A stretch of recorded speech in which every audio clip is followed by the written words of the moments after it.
आटा न सिर्फ महंगा होता जा रहा है बल्कि नायाब भी हो गया है। तो उन छोटे शहरों में सूरत हाल इंतहाई संगीन है। बन्नू की तारीख में पहली बार खवातीन सरापा एहतजाज हैं।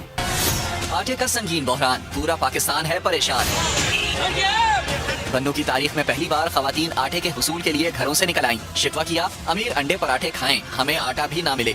ये पाकिस्तान वो पता हमारे अंदर जज्बा है, ठीक है, वो जज्बा जो जज्बे का हमने क्या करना है जब हम भूख से मर रहे हैं। इधर वहाँ हमारी भूख से मर रही है। हम कोयटा की जानिब देखते हैं, हमारे कोयटा पेशावर की जानिब जो बड़ा ही खूबसूरत एरिया है, उसमें रोटी 60 रुपए की हो गई है। और पाकिस्तानी मीडिया के कुछ लोग या कुछ सहाफी हैं, वो ये कह रहे थे रोटी का जब कीमत सुन के वो कहते हैं हमें भी पाकिस्तान में मोदी चाहिए। तो खाने से मर रहे हैं लोग, रोटी नहीं है उनके पास, अब समझ रहे हैं ना, आटा नहीं है उनके पास। आ गया है ना, इमरजेंसी आ गया है। माय गॉड, खुदा ना करे ये जो बात किया है इन्होंने, बंगाल फैमिन, उफ, हम नहीं बर्दाश्त कर सके। जिस टके को पाकिस्तान में गाली समझा जाता था, वो टका हमसे आज बेहतर हो गया। आज वो टका जो हमारे टके के तो हम नहीं रहे, 2 टके के हम नहीं रहे, और जो टके को हम गाली की तौर पे समझते होते थे, वो टका आज पाकिस्तानी पैसे से ज्यादा महंगा हो गया। आपका नेशनल इंटरेस्ट अगर देखा जाए तो भारत के साथ ट्रेड करना, भारत के साथ अच्छे रिलेशनशिप करना आप इसके लिए इस वक्त आपके लिए बहुत ज्यादा जरूरी है। इंडिया में किसान को फेवर है जिसकी वजह से वो इतनी गंदम बेचते हैं और फिर दुनिया को भी बेचते हैं। देख ले, आपको 2 महीने 4 महीने पहले देखे तो किसान ने कितना प्रेशर डाला था मोदी की गवर्नमेंट पे। उस वक्त अगर बात की जाए ट्रेडिंग की तो हमने ट्रेड इंडिया से बंद की हुई है। अगर हमारी ट्रेड वहां से ओपन होती तो आज वहां से इंडिया से हम गंदम खरीद सकते थे और अपने लोगों की जरूरत पूरी कर सकते थे। बिल्कुल कर सकते थे हमसे, क्योंकि हम एक दूसरे के खिलाफ इतना माम में इतना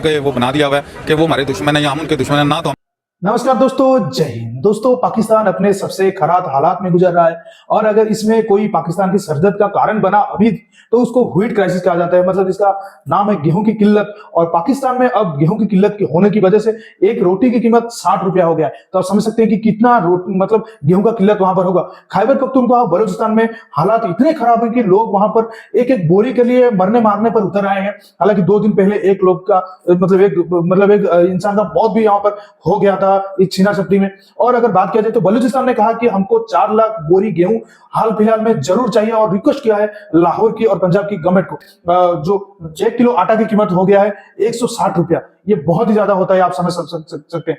तो इसको लेकर पाकिस्तान मीडिया अपने सरकार के ऊपर जमकर बरस रही है। और जैसे कि ये सुनने को मिला उनको कि भारत अब 74 कंट्रीज को गेहूं डोनेट करेगा, पाकिस्तान को नहीं करेगा। तो ये कह रहे हैं कि भारत के साथ अगर हमारा अच्छा ताल्लुकात होता तो हमको भी मिल जाता। तो चलिए वीडियो को देखते हैं, मजा लेते हैं। मैं मिलता हूं आपको वीडियो की एंड में। पाकिस्तान में गेहूं जो है वो 150-200 के राउंड अबाउट मिल रहा है पर केजी, जबकि हम अपने पड़ोसी मुल्क की बात करें तो वहां पर 40 रुपए उम्दा, यानी कि सबसे अच्छा जो क्वालिटी वाइज 40 रुपए पर केजी मिल रहा है। तो सर, वीट कहाँ पर जा रहा है और हम गेहूं को, मुझे लगता है आने वाले टाइम में ही इतना महंगा होने जा रहा है। मतलब कहाँ पे हम एग्जिस्ट करेंगे, इतना महंगाई होती जा रही है।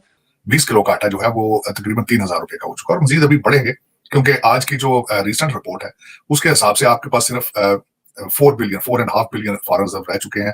हम कोयटा की जानिब देखते हैं, हमारे कोयटा पेशावर की जानिब जो बड़ा ही खूबसूरत एरिया है, उसमें रोटी 60 रुपए की हो गई है। और पाकिस्तानी मीडिया के कुछ लोग या कुछ सहाफी हैं, वो ये कह रहे थे रोटी का जब कीमत सुन के वो कहते हैं हमें भी पाकिस्तान में मोदी चाहिए। तो आखिर सिचुएशन है क्या, और हमें मोदी ही चाहिए जो मतलब उन्होंने इंडिया में इतना अच्छा मतलब पॉलिसीज अपनाई है और महंगाई नहीं बढ़ने दी। तो पाकिस्तानी सहाफी भी अब बोल पड़े हैं, मीडिया भी बोल पड़े हैं। लोगों को पसंद आए या ना आए, लेकिन देखें हिंदुस्तान की सबसे बड़ी पॉपुलेशन हिंदू पॉपुलेशन। मोदी साहब ने एक तो उनमें नेशनलिज्म को उजागर किया, दूसरा वो सिर्फ फोकस करते हैं हिंदू वोट्स पे, आपने देखा होगा।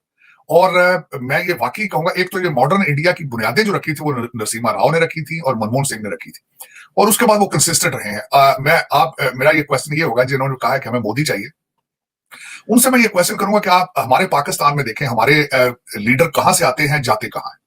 आपके लंदन से लीडर आते हैं, लंदन वापस चले जाते हैं। आपके इस वक्त एस्टेब्लिशमेंट का कोई रिटायर आदमी भी पाकिस्तान में रहना पसंद नहीं करता। आपका जुडिशरी का कोई जज भी जो रिटायर होता है तो पाकिस्तान में रहना पसंद नहीं करता, और वो भी कहा जाता है जहां उनके एसेट्स होते हैं, जहां उन्होंने अपने पैसे छुपा के रखे होते हैं, घर बनाए होते हैं, वो वहीं चले जाते हैं। मोदी साहब का मुझे मैं पूछूंगा, आपके इस वक्त जो 2-4 ऊपर लीडर हैं, खास आपके बच्चे भी लंदन है, लोगों के बच्चों को कहते हैं कि आए जिहाद करें, ये सियासत नहीं जिहाद है, कर पाती हैं, और आपके अंदर इस वक्त कौमियत नहीं है। Nations can not survive without nationalism. Modi साहब का ना कोई बच्चा लंदन है, ना उनकी बीवी लंदन है, ना उन्होंने यहां से निकल के दोबारा लंदन में सेटल होना है।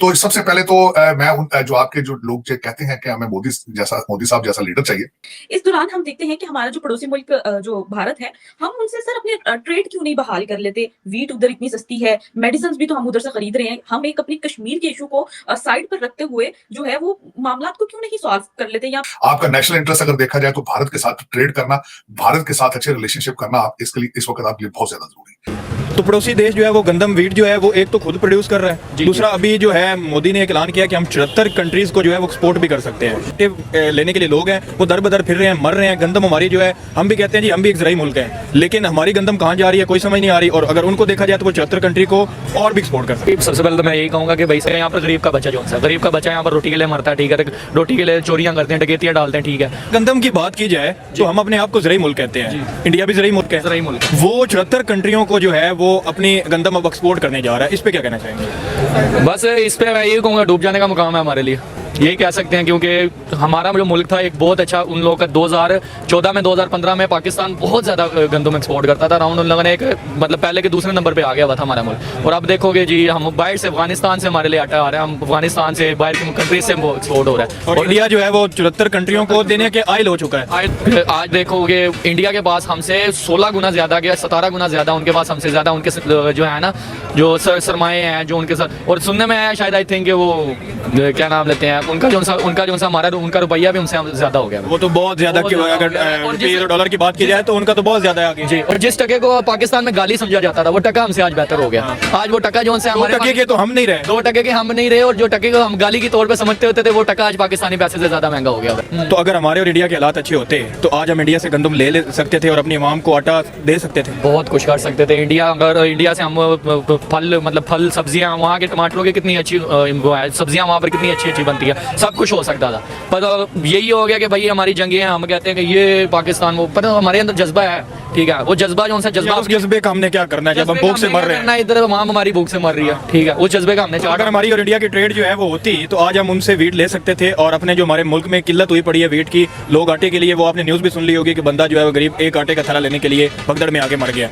ये वाले हालात मुल्क के हो गए हैं। अगर हम इंडिया के साथ अच्छे ताल्लुकात हमारे होते, हमारा उनके साथ ट्रेड होती तो आज हम उनसे गंदम ले सकते थे ना। जाहिर बात है, क्यों नहीं ले सकते थे? जैसे कि अब हालात चल रहे हैं, लोग रोटी पे लड़ाई कर रहे हैं, क़यामत। तो वो 74 कंट्रियों को जो वीट देने के लिए रेडी हो चुका है, तो क्या उनके किसान जो है वो ज्यादा खुशहाल है हमारे किसानों से? उनकी पॉलिसी अच्छी है, काफी बेहतर है, यानी कि उनकी खाद की देख लें, उनके बीज देख लें, जो किसान को मिलते हैं बहुत अच्छे मिलते हैं। पाकिस्तान में किसान में कोई फेवर ही नहीं है, जहाँ इंडिया में किसान को फेवर है जिसकी वजह से वो इतनी गंदम बेचते हैं और फिर दुनिया को भी बेचते हैं। देख ले, आपको 2 महीने 4 महीने पहले देखे तो किसान ने कितना प्रेशर डाला था मोदी की गवर्नमेंट पे, उसने अपने जितने भी हकूक थे मनवाए थे और किसान को फेवर मिल गई थी। इधर किसान रोड पे आए तो मैं कहता हूँ उनको ऐसी फेंटी लगाते हैं, फिर किसान नहीं कहता कि मैं उधर रोड पे आऊँ।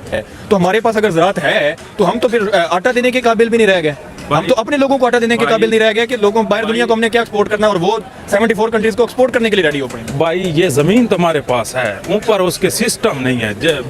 जमीन देख ले, किसान के पास है, मुल्क के पास बहुत जरखेज जमीन पड़ी है, लेकिन ऊपर कोई सिस्टम नहीं है। लेकिन ये इंडिया में और पाकिस्तान में काफी फर्क है चीजों में, आप देखें अच्छी तरह समझे तो वो काफी फर्क है। वो उनके अंदर एक चीज जखीरा नहीं करते, वो इतना ज्यादा जखीरा मैंने नहीं देखा जैसे पाकिस्तान में। अपनी जरूरत पूरी करते हैं और अपनी जरूरत पूरी करने के बाद फिर दुनिया को बेच देते हैं। बिल्कुल, उनकी एक पॉलिसी है, वो उस पे चले। तो हमें कुछ सीखने की जरूरत है उनसे, बहुत ज्यादा। आप जिस शोबे में चले जाएं वो हम उनसे पीछे, उस तरह नहीं। हमारा तो इंडिया से, आप बांग्लादेश की बात कर लें, अफगानिस्तान की बात कर लें, ईरान की बात कर लें, तो हम उसका मुकाबला कर सकते हैं। इंडिया हमसे बहुत आ गया हर चीज। तो दोस्तों आपने देखा कि किस तरह पाकिस्तान मीडिया का और उनके लोगों का रिएक्शन था इस व्हीट क्राइसिस को लेकर। अगर पाकिस्तान की बात किया जाए तो उनके हालात बद से बदतर हुए जा रहे हैं।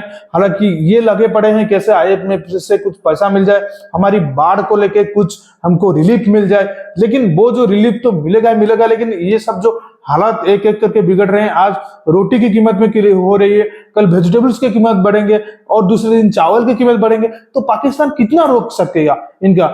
अगर इनका जो फॉरेन रिजर्व देखे तो वो $5 बिलियन से भी नीचे आ गया है। तो पाकिस्तान जितना भी बाहर से पैसा ले, जब तक ये बाहरी ताकत इनको पैसा देते रहेंगे, मतलब साफ तौर पर किया जाए, कहा जा सकता है कि जितने दिन वेस्टर्न कंट्रीज चाहेंगे कि पाकिस्तान जिंदा रहे तभी तक रहेगा, लेकिन क्योंकि चाइना अभी आप जानते हैं खुद का हालात भी अब इन्फ्लेशन में बिगड़ा चुका है और कंपनी उसे छोड़ कर भाग रहे हैं चाइना को, तो वो भी पाकिस्तान मदद के लिए इतना चढ़ कर आगे नहीं आ पा रहा है और पाकिस्तान की हालत अब दिन ब दिन खस्ता होता जा रहा है। वो जितना कोशिश कर रहा है कि हम इससे निकल जाए, निकल नहीं पा रहे हैं, क्योंकि आप जानते हैं टूरिज्म और डेवलपमेंट और मुल्क एक साथ बिल्कुल भी नहीं चलने वाले, किसी एक को आपको अपनाना पड़ेगा। और पाकिस्तान जो कहते हैं ना, अब जो पानी था वो सर से नीचे गिर चुका है, अब कुछ नहीं होने वाला है। तो दोस्तों इस वीडियो में इतना ही। अगर वीडियो अच्छा लगे तो जरूर लाइक कर दीजिएगा, कमेंट सेक्शन में अपना राय जरूर दीजिएगा। मैं रुकता हूं, जल्दी मिलूंगा एक नई वीडियो के साथ, तब तक के लिए जय हिंद, वंदे मातरम।